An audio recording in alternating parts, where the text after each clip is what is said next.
Halo teman-teman, kita berjumpa kembali di Furasobi Channel. Pada episode kali ini, seperti yang udah kalian nantikan, ini adalah video tutorial untuk build suspensi di chassis single shaft. Nah, ini adalah bodi J2E dan ini bodinya diberikan oleh Mas Kurnia untuk saya, salah satu kawan Street Mini 4WD. Terima kasih pemberian bodinya. Ini akan saya custom sedikit. Jadi seperti yang kalian ketahui, pada J2E itu ada sayap warna merah ini, yaitu high mount roller ya. Ini akan saya pindahkan ke tengah seperti ini dengan langsung memasangkan aja, karena nanti tidak masalah kalau ada sedikit tidak pas, karena high mountnya ini kan lentur guys, jadi nanti dia akan nekuk. Tapi harus kita gerinda sedikit bagian dasarnya agar permukaannya saat dipasangkan itu rata dengan bodi J2E nya. Nah, ini sudah saya gerinda sedikit untuk miring ya, agar dia miring. Lalu berikutnya tinggal kita baut saja dari bawah dan kita kencangkan bautnya seperti berikut ini. Saya pasang terlebih dahulu untuk baut sebelah sisi satunya, lalu kita lanjutkan dengan sisi satunya lagi. Untuk sementara plug and play dulu, tidak ada yang saya potong pada bagian dari high mount-nya, karena nanti kita akan sesuaikan lagi setelah suspensinya kita build. Nah, setelah selesai seperti ini, tampaknya untuk rodanya harus kita ganti yang depan dengan AS72 dan kita perlebar lagi sehingga nanti high mount roller yang warna merah ini bisa masuk guys. Nah, kita buka terlebih dahulu. Ini belum ada mesinnya ya, jadi akan saya gunakan mesin low RPM di sini, Mabuchi, dan akan saya pasangkan gear bawaannya yaitu 4,2:1. Nanti akan kita tes untuk run ya menggunakan settingan yang sederhana terlebih dahulu.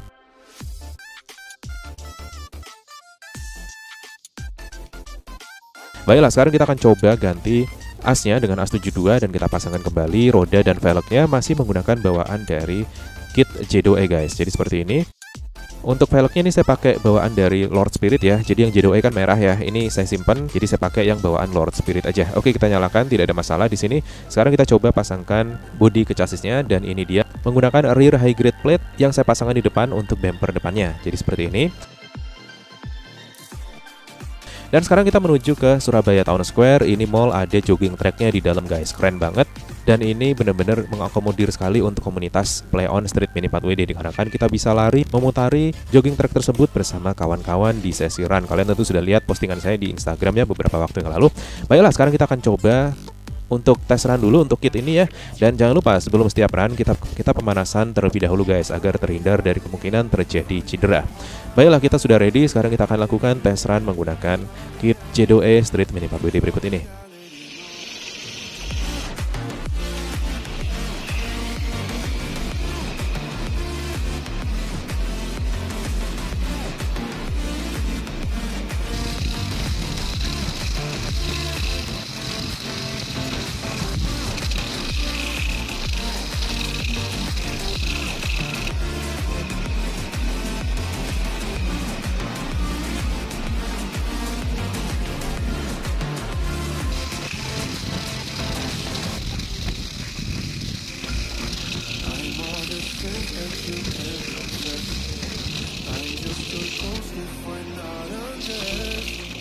Oke, jadi itu dia, dikarenakan memang jogging tracknya mulus ya, jadi tidak ada kendala yang berarti di sini.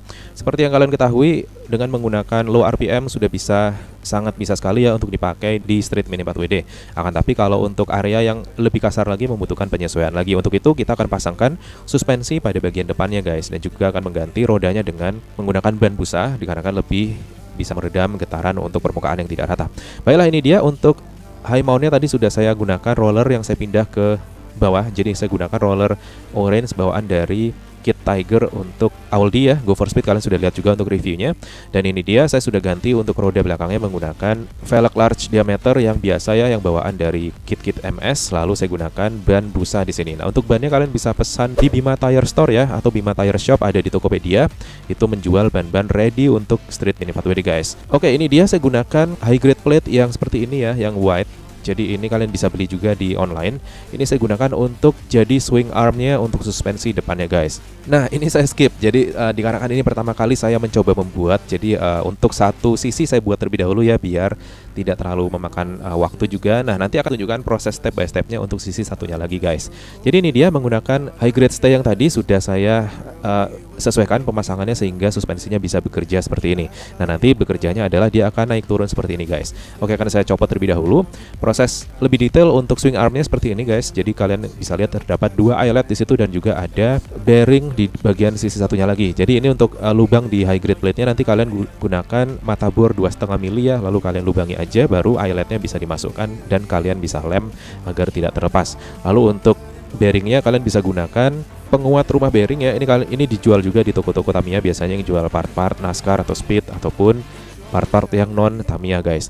Nah ini dia dipasangkan seperti ini. Untuk bearingnya saya gunakan bearing yang non original juga, nggak masalah. Ini nanti akan secara otomatis memenuhi sisi dalam dari swing armnya, sehingga kalian tidak perlu menggunakan spacer lagi untuk di as rodanya. Baiklah, sekarang kita akan kerjakan untuk suspensi satunya lagi. Jadi untuk part suspensinya ini kalian bisa beli WL Toys ya namanya. Untuk linknya nanti akan saya sertakan di deskripsi, kalian bisa cek langsung ke sana. Kalian sesuaikan dulu untuk panjang suspensinya. Jadi ini ada dratnya guys di bagian shaftnya. Ini kalian bisa putar untuk memanjangkan dan memendekkan. Nah, tapi jangan terlalu panjang, nanti takutnya dia akan lepas. Untuk bagian merah dari penahan pernya ini guys.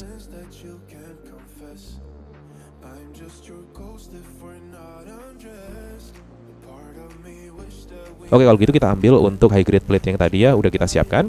Dan kalian bisa perhatikan di sini untuk saya gunakan lubang yang kedua yang di bawah itu. Nah, untuk bagian pivotnya ini saya sesuaikan lagi untuk pemasangannya di sisi samping dari chassis VZ-nya. Sebagai patokan, kalian bisa gunakan batas atas dari chassis VZ-nya dan juga bagian atas yang melengkung dari ujung high grade plate-nya untuk patokan aja. Nah, ini penting dikarenakan sisi kiri dan kanan ini agar presisi guys. Nah, setelah kalian paskan posisinya menggunakan alat apapun ya, kalian bisa gunakan obeng ataupun ini saya gunakan mata bor yang kecil. Saya tandai bagian dari chassisnya untuk nanti saya bor sebagai lubang dari pivotnya.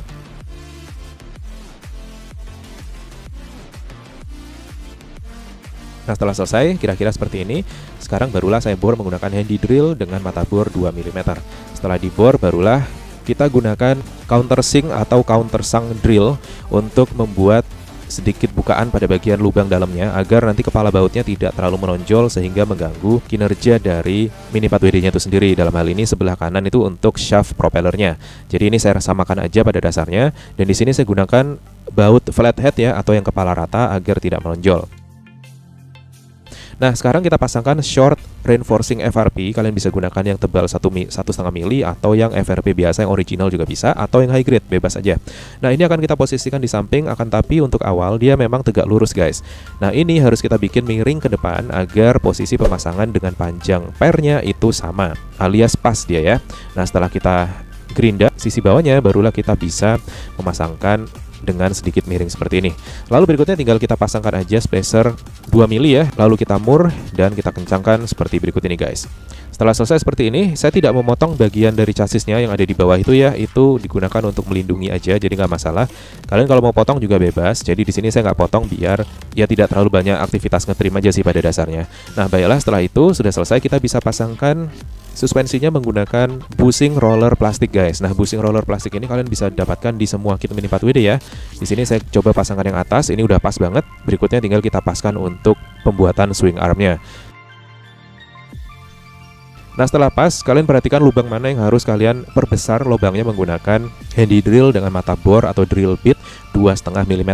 Nah, setelah dilubangi, ini tujuannya untuk memasangkan eyeletnya ya. Barulah kita tetesi lem super di sini, dan berikutnya kita pasangkan 2 pieces eyelet untuk lubang kiri dan kanan. Masing-masing kita pasangi 1 pieces eyelet guys.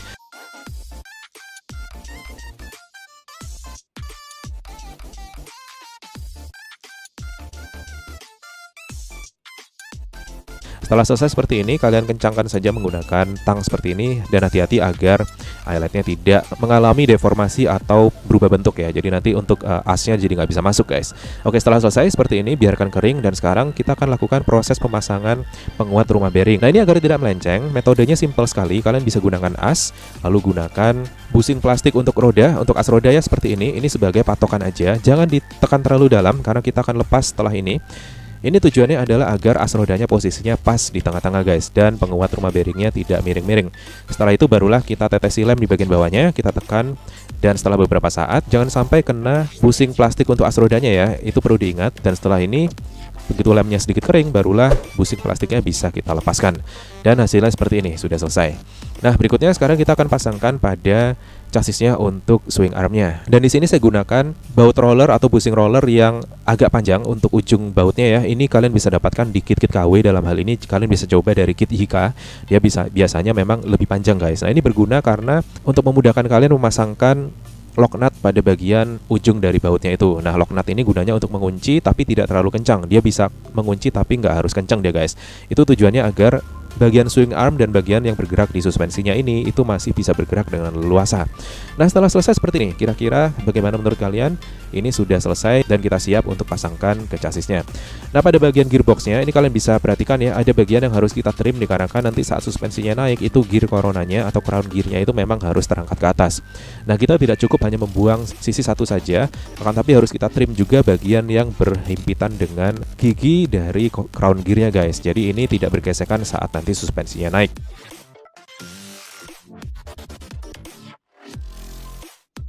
Setelah kita pasangkan kedua rodanya seperti ini, kita bisa coba untuk engine on terlebih dahulu guys. Kita lihat suspensinya bekerja dengan baik atau tidak.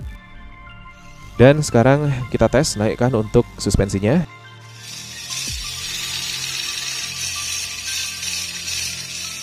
Dan kita lihat di sini semuanya bekerja dengan cukup baik. Nah, kalau kalian perhatikan pada roda yang sebelah kiri, ini dia terbatas untuk naiknya dikarenakan terhalang oleh gearboxnya. Nah, ini nanti bisa kita trim lagi.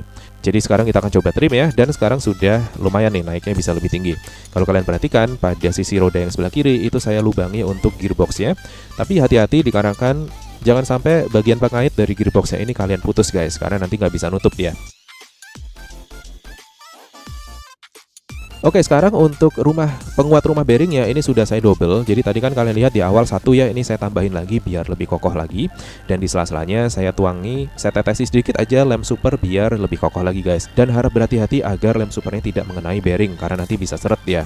Nah, ini dia untuk tampak lebih jelas mengenai gearbox depannya. Kalian sudah lihat ya, ini sudah saya trim untuk sisi kiri dan kanan. Kalian bisa menambah ruang gerak atau traveling distance dari suspensinya guys, dengan meninggikan tutup gearbox bagian depannya. Jadi untuk baut on off-nya itu di porosnya kalian baut dan kalian pasangi tutup gearboxnya seperti biasa. Akan tapi ini resiko karena akan semakin banyak area yang terbuka untuk membuat debu, kerikil, dan tanah untuk masuk ke crown gear kalian. Nah, ini sangat beresiko. Jadi untuk sementara ini traveling distance dari suspensi saya ini sekian aja, jadi tidak terlalu tinggi karena memang toh kita nggak butuh terlalu banyak juga sih untuk ruang geraknya ya. Jadi saya lebih mengutamakan untuk pemasangan gearboxnya secara benar guys. Nah, kira-kira seperti ini setelah selesai. Jadi jangan lupa bagian baut yang menonjol harap ditutup dengan ball caps agar tidak melukai tangan saat nanti kita tidak sengaja mengangkat mobil kita saat mobil kita terbalik dan sebagainya. Nah, lalu berikutnya untuk bagian underguardnya ini saya gunakan map Bantex ya. Kalian bisa beli di toko buku itu banyak. Kalian bisa pilih warna kesukaan kalian. Seperti biasanya kita bentuk, kita potong seperti ini. Lubangi pada bagian switch on off-nya dan kita tekuk depannya untuk membentuk front underguard agar mobil dapat melewati rintangan dengan cukup mudah. Nah, ini saya teruskan ke bagian belakang, tapi tidak sampai full ya, dikarenakan ada butuh sedikit ruang atau bukaan untuk membuka gearbox belakang guys. Jadi ini dia sudah saya sesuaikan untuk pemasangannya. Sekarang tinggal faktor estetika aja, kita pasangi stiker kalau kalian mau. Dan untuk gearbox depan yang terbuka tadi sudah saya tutup dengan Tamiya tape. Jadi kalian bisa gunakan jenis selotip apapun ya, mau selotip bening juga bisa. Tujuannya adalah agar tidak mudah kemasukan pasir, debu atau tanah guys. Nah, lalu berikutnya jangan lupa karena gearboxnya ini nanti akan kehantam oleh as roda saat suspensinya bekerja, perlu diganjal juga dengan potongan FRP. Di sini saya gunakan sebagai klem aja atau penjepit ya, biar tidak mudah terlepas saat suspensinya bekerja dan rodanya terangkat ke atas lalu asnya menghantam gearbox guys. Nah, itu dia singkat dan juga cukup mudah dilakukan. Jadi partnya akan saya tuliskan di deskripsi ya, kebutuhan partnya apa saja. Nanti kalian bisa coba gunakan dan praktekkan tentu saja untuk metode di video ini, dan semoga bisa membantu dalam kalian memberi pemahaman mengenai bagaimana suspensi di single shaft bekerja. Nah, tentu saja ini adalah part satunya. Part 2-nya nanti akan saya tambahkan suspensi di bagian belakangnya. Nah, ini lebih menantang guys, dikarenakan untuk bagian belakang itu ada 3 pieces gear ya yang saling terkoneksi. Kira-kira bagaimana tuh? Nah, untuk itu biar nggak ketinggalan video saya berikutnya, pastikan kalian subscribe, aktifkan notifikasi, dan kita akan berjumpa di video berikutnya. See you!